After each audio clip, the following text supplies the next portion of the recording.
7 अक्टूबर 2023 Israel अपना वार्षिक धार्मिक त्योहार मना रहा था, छुट्टी मना रहा था, लोग नाचने गाने में व्यस्त थे।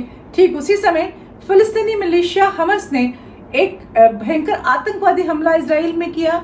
उसने लगभग 20 मिनट में 5000 रॉकेट इजराइल के ऊपर दाग दिए, और जमीन के रास्ते, पानी के रास्ते, सब तरीके से वो इजराइल में घुस गया और उसने जान माल की भयंकर हानि करी। बर्बर नृशंस तरीके से छोटे बच्चों को, लड़कियों को, औरतों को, बूढ़े जवान सबको इनडिस्क्रिमिनेटली मारा। उसके जवाब में 24 घंटे के अंदर संभलते ही इजराइल ने एक ऑल आउट अटैक गाजा पट्टी फिलिस्तीन पर कर दिया है। और वहां पर जितना ज्यादा संघार चल रहा है, एक तरफ से सब चीजों को मिट्टी में मिलाया जा रहा है। इस पे मैं आज बात नहीं करूंगी आपसे। क्यों? क्योंकि इस पे अभी चीजें अनफोल्ड हो रही हैं और पूरी पिक्चर क्या हुआ, क्यों हुआ, सामने नहीं आई है। लेकिन मैं बात करूंगी कि ये स्थिति क्यों आई, क्यों ये स्थिति आती है बार बार कि इजराइल की और पैलेस्टाइन की दूसरे तरीकों से अलग अलग समय पर लड़ाई होती है। इस पर ही आज हम बात करेंगे।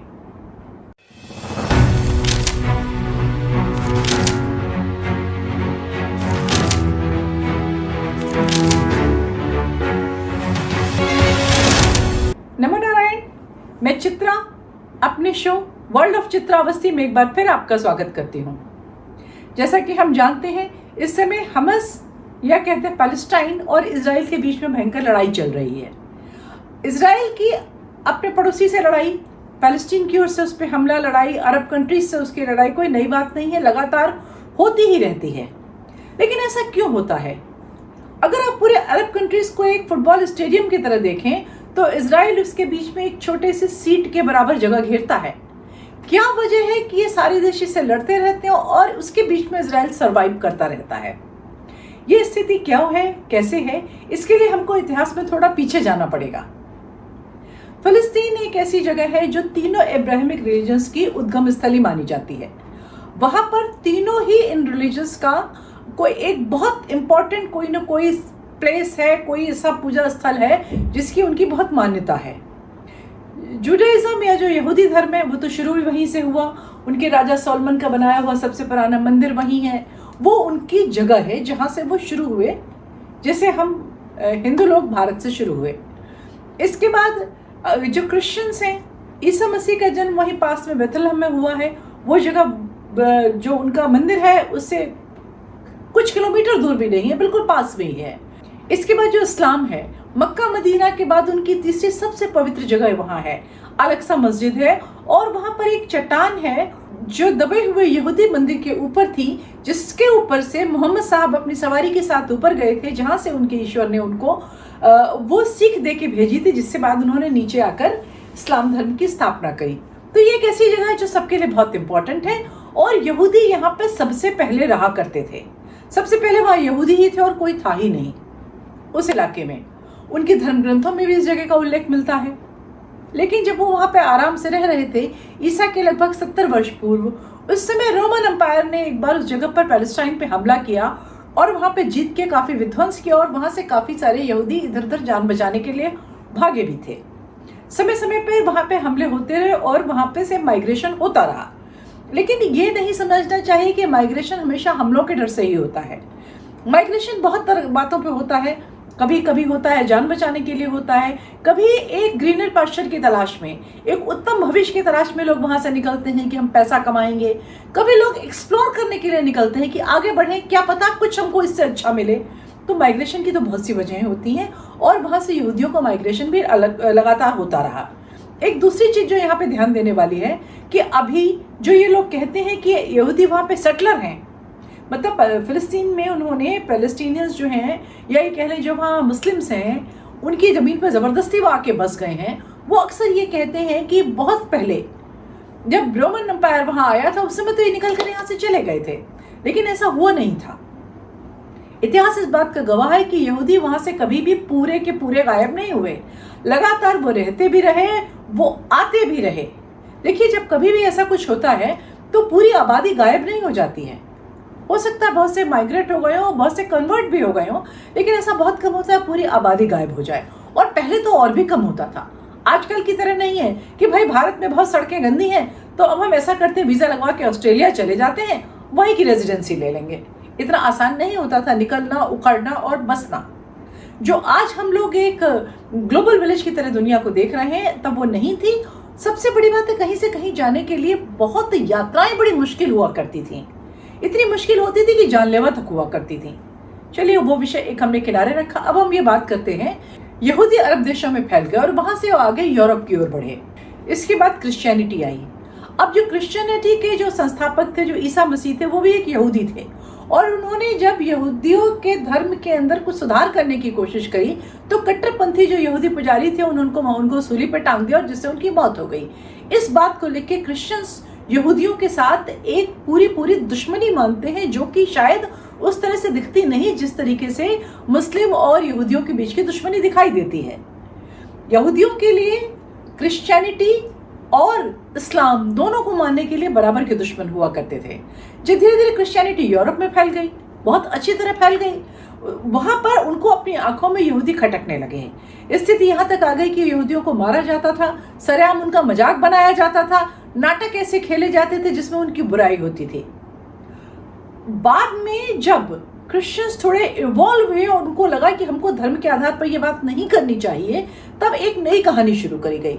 वो कहानी ये थी कि भाई, चूंकि ये सूदखोर थे, बहुत पैसा कमाते थे क्रूरता के संग, और सूद के बदले में लोगों के शरीर का मांस तक ले लेते थे, इसलिए हम इनसे नफरत करते हैं। लेकिन एक बात ये मानने वाली है कि हर इस यहूदी हमेशा अपने पैसों के बदले किसी का मांस नोच लेता होगा, ये उतनी बात गले नहीं उतरती। हाँ, वो ब्याज लेते होंगे, वो पैसा कमाते होंगे, उसमें कहीं ना कहीं उनके प्रति एक ईर्ष्या की भावना भी रही होगी।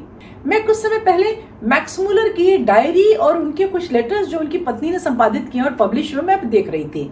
वहां पर एक जगह एक लेटर में वो लिखते हैं कि जब वो सीनियर स्कूल पास करने के लिए गए थे अपने गांव से बाहर, हो जब लौट के आए तो बोले कि मैंने वहां पे यहूदियों की गली की ओर देखा, उससे बहुत से नए ऊंचे ऊंचे मकान बन गए थे, मुझे बहुत गुस्सा आया, मैंने उनकी गली के सामने थूक दिया।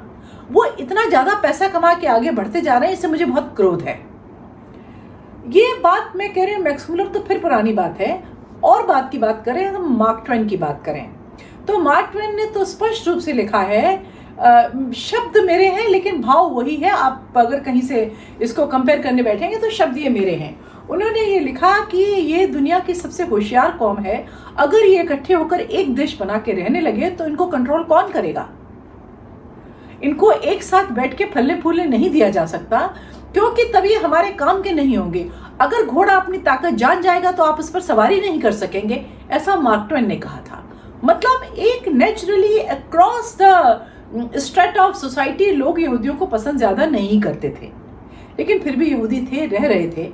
19वीं शताब्दी के अंत में सब तरह से बिखरे हुए और सताए हुए यहूदियों ने मिलकर सोचा कि इस तरीके से हम कब तक सरवाइव करेंगे। हमको अपने जो हमारी ओरिजिनल जगह है, जो हमारा होमलैंड है, वहां लौट जाना चाहिए। हमको वहां फिलिस्तीन लौट जाना चाहिए और वहीं पर बस जाना चाहिए। इसके लिए इन्होंने कुछ योजनाएं भी बनानी शुरू करी और 19वीं शताब्दी के अंत में इन्होंने एक मूवमेंट शुरू किया जो जियोनिज्म कहलाता है। जियोनिज्म जो मूवमेंट था, जो ईसाइयों के पुनर्वास के लिए था। आज जो शब्द जियोनिस्ट एक गाली की तरह प्रयोग किया जाता है, ये माना जाता है जो एक्सट्रीमिस्ट ज्यूज हैं वो जियोनिस्ट हैं। 1901 में उन्होंने एक नॉन प्रॉफिट ऑर्गेनाइजेशन बनाया जिसका नाम था Jewish national fund. Jewish national fund जो था इस उद्देश्य से बनाया गया कि दुनिया भर में जितने ज्यूज हैं वो उसमें पैसा डालेंगे और उस पैसे से हम वो इजराइल में जमीन खरीदेंगे, और जब इतनी बड़ी जमीन, इतनी जगह खरीद ली जाएगी तो वहां जाके यहूदी बसेंगे।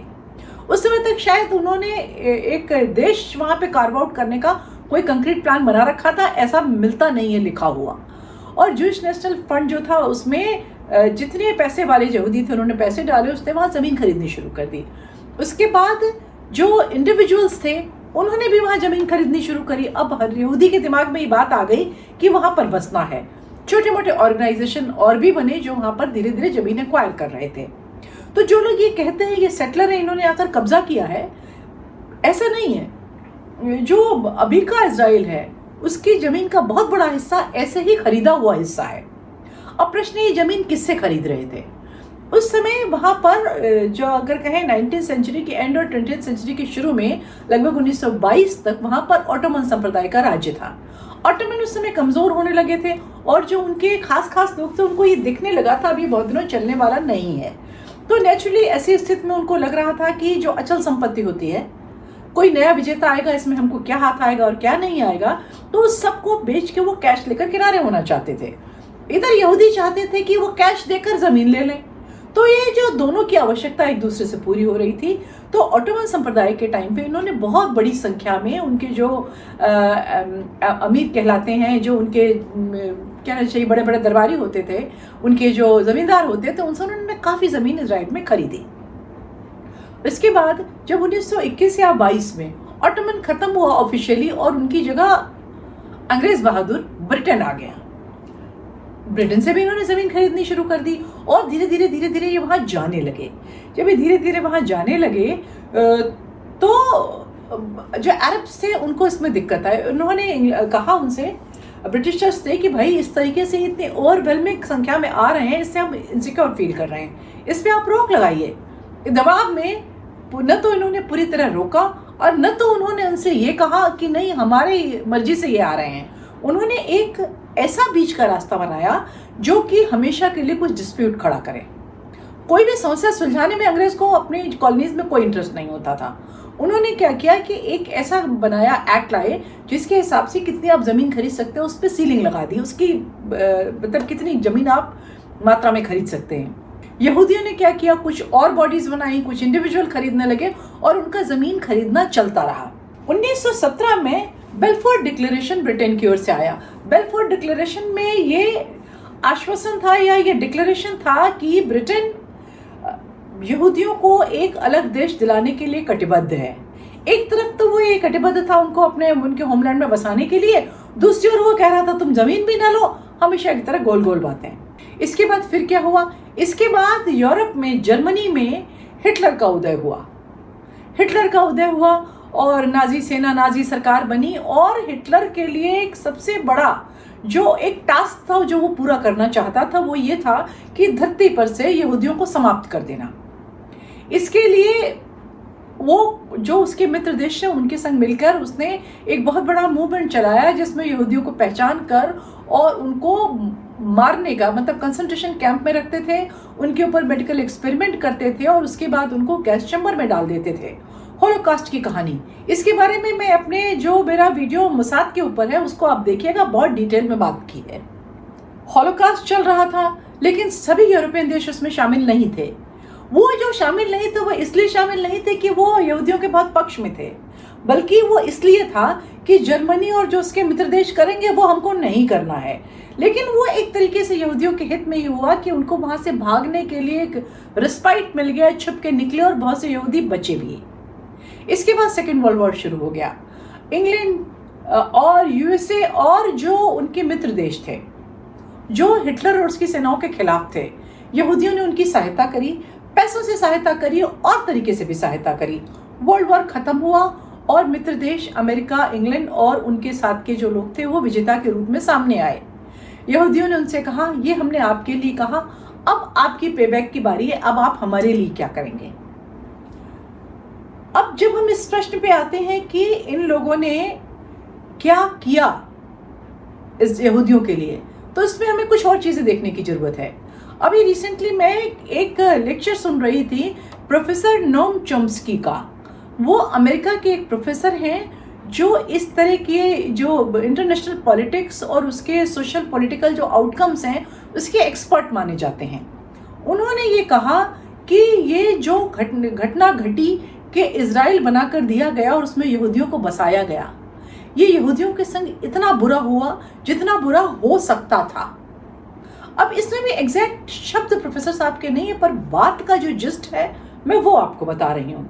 उन्होंने कहा कि उन ईसाई देशों ने मिलकर जिनकी यहूदियों से एक नैसर्गिक दुश्मनी थी, उठाकर उनको भेड़ियों के आगे डाल दिया। मतलब इतने बड़े अरब वर्ल्ड में सब अरबों से घेरे में उनको एक छोटी सी जगह पे ले जाकर बिठा दिया।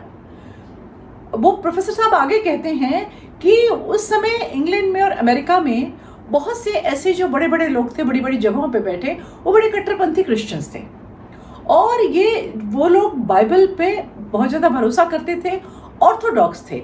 और इन लोगों का इजराइल की ओर जो माइग्रेशन था वो जो था वो बिब्लिकल स्टोरी जो कहलाती है उसका सबसे बड़ा इवेंट था, जो कि इस तरीके से उनको सच होता दिखता था और वो करना चाहते थे।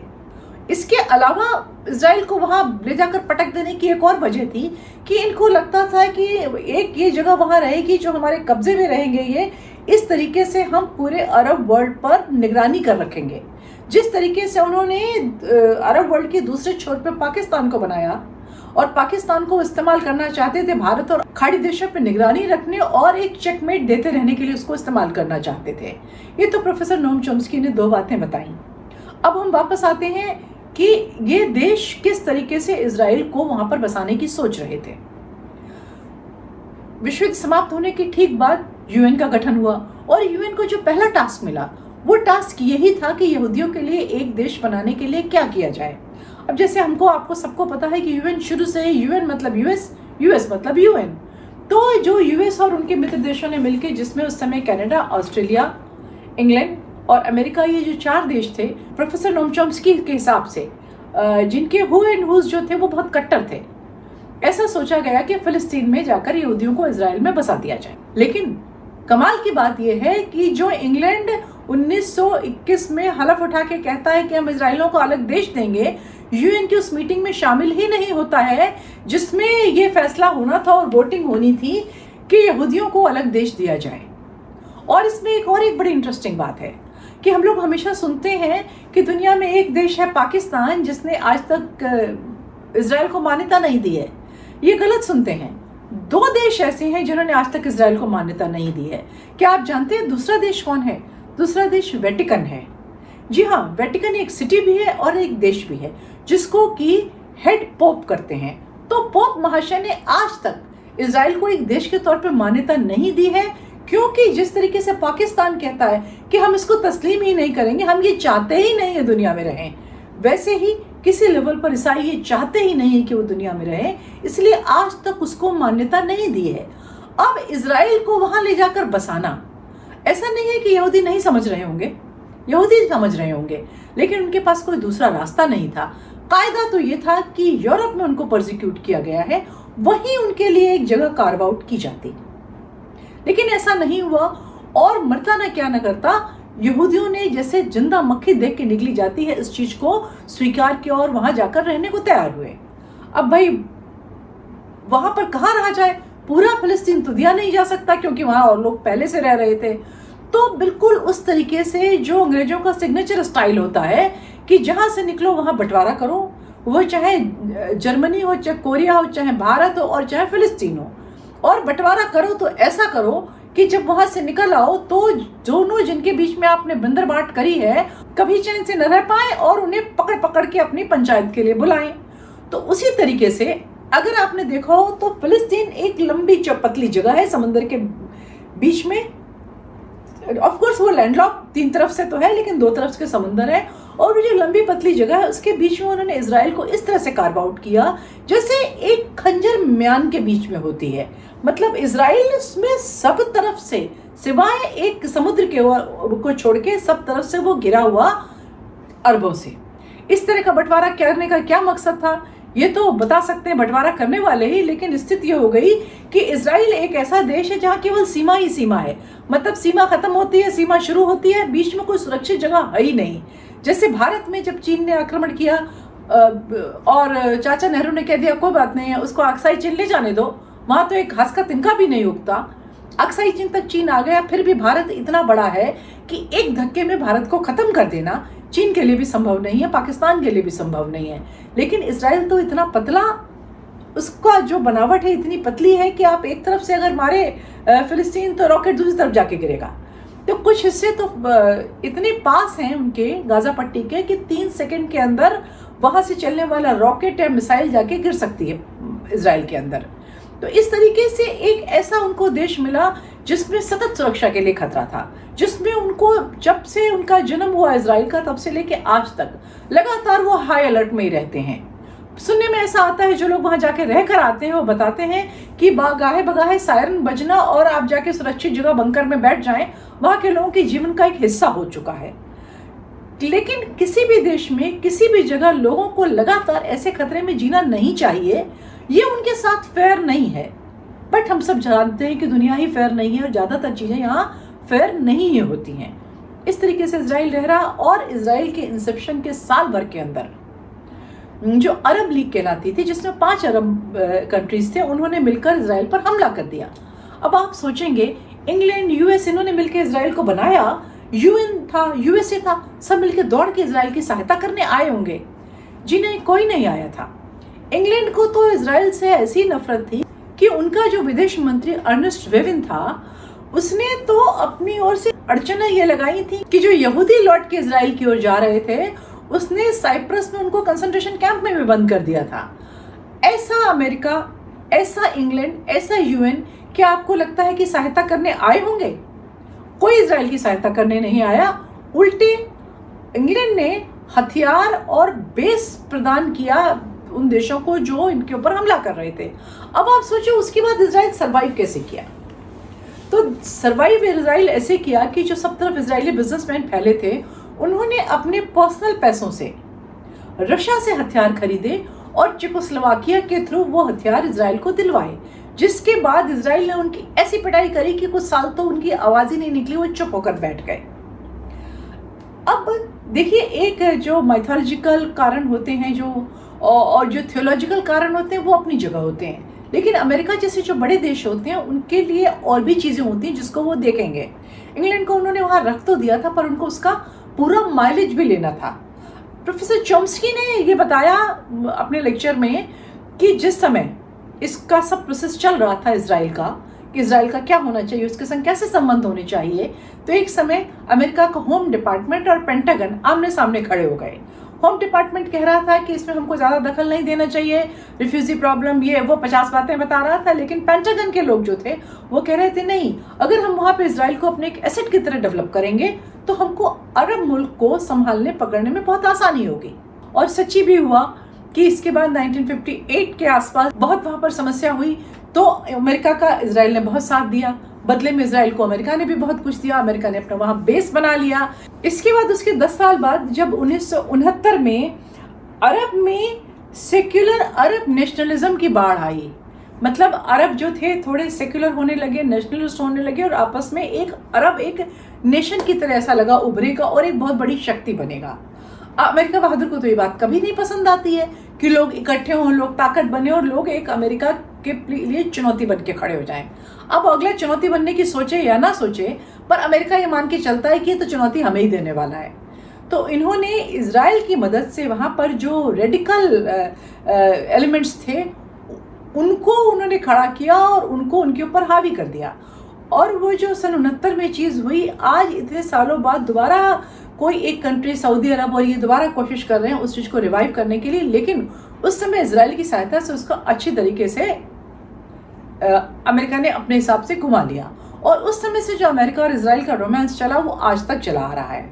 आज अमेरिका कुछ भी देता है इजराइल को, लेकिन इजराइल जहाँ जिस स्थिति में बैठा है, इजराइल के लिए, अमेरिका के लिए, किसी के लिए संभव नहीं है कि अरब देशों को वहाँ से हटा दें, या जो अरब देश हैं जो कि पैलेस्टीनियन और वहाँ पे जो उग्रवादी हैं जो उनकी सहायता करते हैं, उनको शांत कर दें। देखिए, कहीं भी कोई भी एक भी आतंकवादी होता है तो उसके पीछे उसको पैसा, उसको लॉजिस्टिक सपोर्ट देने वाला कोई एक ताकतवर नेशन होता है, जिसने अपने चेहरे पर दूसरा चेहरा लगा रखा होता है। पीछे से वो आतंकवादियों को समर्थन करता है, आगे से उनकी भर्त्सना करता है। यद्यपि इजराइल और लोग भी इन देशों को पहचान भी पा रहे हैं, लेकिन उनका कुछ कर सकना संभव नहीं है। इजराइल एक सतत युद्ध की स्थिति में है। अभी भी जो ये युद्ध हो रहा है, इसमें इजराइल एड़ी चोटी का जोर लगा ले। पर क्या आपको लगता है कि इजराइल किसी हालत में हमास से जीत सकता है? नहीं जीत सकता। क्यों नहीं जीत सकता है? देखिए, जब एक देश और एक आतंकवादी संगठन की लड़ाई होती है, तो उस देश के पास बहुत कुछ होता है। अपनी जमीन होती है, अपने एसेट्स होते हैं, अपने नागरिक होते हैं, उनकी जान होती है, देश की प्रोग्रेस होती है। 6 महीने लड़ाई चल गई तो देश की अर्थव्यवस्था गिर जाएगी, बहुत चीजें देखने को होती हैं। लेकिन जब जो एक आतंकवादी संगठन होता है, उसकी कोई बाउंड्री नहीं है, उसके कोई नागरिक नहीं है, उसकी कोई जिम्मेदारी नहीं है, उसे किसी को जवाब नहीं देना है, उसे तो एक दूसरों का कंड्यूट बन के केवल अपने शिकार को परेशान करना है। इसलिए आज इजराइल कैसा भी भयंकर हमला करे, गाजा पट्टी को समतल कर दे, वहां एक आदमी न बचे, वहां पर हल चला दे, पार्किंग बना दे, लेकिन क्या वो हमास का नुकसान कर पाएगा? कोई नहीं कर पाएगा। हमास के जो ऊपर के बैठे हुए करता धरता जो पैलेस्टीन को मिलने वाली रसद और पैसों से ये दंगे फसाद की तैयारी करते थे, वो तो दोहा में सुनते हैं बैठे हुए हैं, उनके बच्चे लैम्बोर्गिनी ड्राइव कर रहे हैं और उनके जीवन में कोई फर्क नहीं आने वाला। तो ये जो लड़ाई शुरू हुई, देखिए जब इसने हमला किया इजराइल पर, हमास ने पहले हल्ले में उसने जितने मार लिए वो हमास की जीत थी। इसके बाद जब इजराइल पलटकर पैलेस्टाइन पे चढ़ के आएगा, गाजा पट्टी पे करेगा जो कुछ भी, वो जो है वो फिर हमास की जीत होगी। क्यों? क्योंकि वो जो होगा, जो विध्वंस होगा, जो पैलेस्टाइन में रहने वाले जो मुस्लिम्स हैं, जो उनको जो तकलीफें आएंगी, उसको ही तो दिखा के वो और रिक्रूटमेंट करेगा और पैसा इकट्ठा करेगा। यहाँ भी वो जीत जाएगा। इजराइल जीत कर भी हारेगा और हमास हार कर भी जीतेगा। और इसके बाद फिर अगर वो मरेंगे आतंकवादी, तो उनको तो ये सिखाई दिया गया है, मर गए तो क्या हुआ, तुम तो जन्नत जाओगे। इस तरीके से उनके लिए तो एक विन विन सिचुएशन होती है। लेकिन एक देश, एक जिम्मेदार सरकार जो देश चला रही होती है, उसके लिए हर हालत में लूज लूज सिचुएशन ही होती है। अब इसमें देखिए, हमास तो विजेता निकल बन के निकलेगा, लेकिन जो फिलिस्तीन है, जो फिलिस्तीनी जनता है, उसका क्या होगा? वो भी तो उसी तरीके से, जिस तरीके से इजराइल की जनता है, वो भी लूज लूज कंडीशन में ही है। ऐसा कब तक चलना है? इसका सोल्यूशन क्या है? देखिए, इसका ना तो कोई मिलिट्री सोल्यूशन है, ना तो कोई पॉलिटिकल सोल्यूशन है। उसका एक ही सोल्यूशन है जिसकी बात बार बार भारत करता रहता है, लेकिन शायद वो कभी हो नहीं सकता। इसका एक ही सोल्यूशन है कि यहूदी और मुस्लिम, इजरायली और फिलिस्तीनी, ये किसी तरीके से सह अस्तित्व पर आ जाएं। वो वहाँ हैं, उनको वहीं रहने दिया जाए। साइड में जो फिलिस्तीनी बसे वो कहें हम यहीं रहेंगे, हम मिलकर प्रोग्रेस करेंगे, मिलकर आगे बढ़ेंगे। ऐसा एक प्रस्ताव इजराइल को दिया गया था। इसी के चलते कुछ समय पहले इजराइल ने गाजा पट्टी खाली करी, अपनी फेंसिंग करी, फिलिस्तीन को पानी, बिजली, खाना पानी, एजुकेशन और मेडिकल सुविधाएं देनी शुरू करी। उनके यहाँ के लोग आते थे, इजराइल में आके अपना इलाज कराते थे, और जो लोग नौकरी करने को उत्सुक थे, इजराइल ने उनको अपने यहाँ रिहेबिलिटेट किया, नौकरियां दी। लेकिन जब ये 7 अक्टूबर का कांड हुआ, तो जो अंदर फिलिस्तीनी बैठे हुए थे, उन्होंने बहुत बड़ा रोल निभाया हमास को सहायता देने में। मतलब उधर से हमास था, अंदर से ये उठ के खड़े हो गए थे। जो वहाँ की रेकी करना, वहाँ का क्या नक्शा है, कहाँ से कहाँ हमला किया जाए, उस समय बहुत इंस्ट्रूमेंटल थे हमास के लिए, जो अरब फिलिस्तीनियन जो इजराइल के अंदर रह रहे थे। अब ये स्थिति इतनी विषम हो जाती है कि इसमें लगता है अगर एक पक्ष आगे बढ़े भी तो दूसरा पक्ष उसका ये जवाब देगा तो क्या होगा। मुझे तो इस सबका एक ही चीज समझ में आती है, रघुपति राघव राजा राम, सबको सन्मति दे भगवान। इसके अलावा ना हम आप कुछ और कर सकते हैं, ना इसके अलावा इसका कोई हल है। आज के लिए बस इतना ही। अगले विषय पे अगले वीडियो में बात करने तक नमस्कार।